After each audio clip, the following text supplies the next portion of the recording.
আসসালামু আলাইকুম। প্রয়োজনীয় প্রাইজের পক্ষ থেকে সকলকে জানাই আন্তরিক শুভেচ্ছা ও অভিনন্দন। দর্শক, এই পেজের মাধ্যমে আমি প্রতিদিন নিত্য প্রয়োজনীয় শাকসবজি পাইকারি বাজারগুলো জানিয়ে থাকি। তার এই ধারাবাহিকতাতে এই ভিডিও। তো আজ জানিয়ে দেবো আলু, পেঁয়াজ, রসুনের পাইকারি বাজার। দর্শক, এক শুক্রবার আলুর আমদানি কিছুটা কম হওয়ার কারণে আলুর দাম কিন্তু আজকে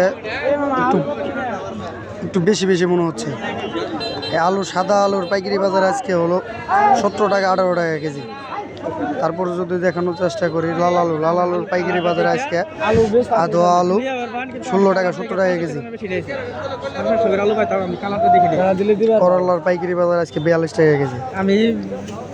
দেশি পেঁয়াজের পাইকারি বাজার আজকে 36 টাকা কেজি। আমরা তো কইলাম মামা আমি আলু কালারটা দেখে দেশি আলুর পাইকারি বাজার হলো 24 টাকা।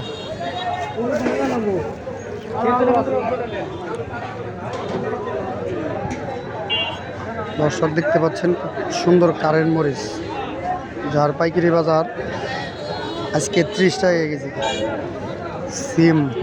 সিমের পাইকারি বাজার আজকে 8 টাকা 10 টাকা কেজি। ও টমেটোর পাইকারি বাজার 10 টাকা 12 টাকা কেজি। ধন্যবাদ সবাই।